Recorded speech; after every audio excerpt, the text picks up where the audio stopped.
रासमण्डवासिनी रासेश्वरि नमस्तेऽस्तु कृष्णप्राणाधिकप्रिये नमस्त्रैलोक्यजननी प्रसीद करुणारवे ब्रह्म विष्णु हरिदेवे वन्द्यमान पदाम्बुजे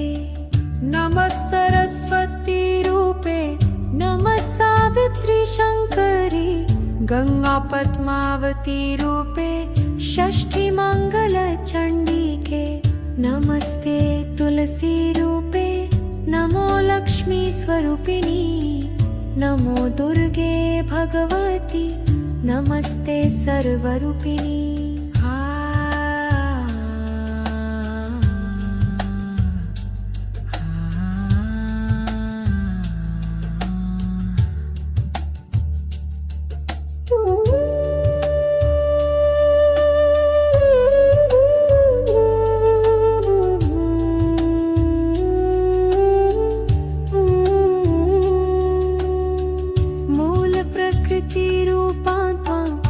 भजाम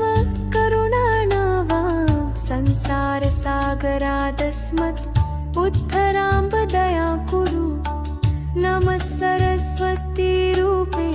नमः सावित्री शङ्करी गंगा पद्मावती रूपे षष्ठी मंगलचरणी नमस्ते तुलसी रूपे नमो लक्ष्मी स्वरूपिणी नमो दुर्गे भगवती नमस्ते सर्वरूपिणी।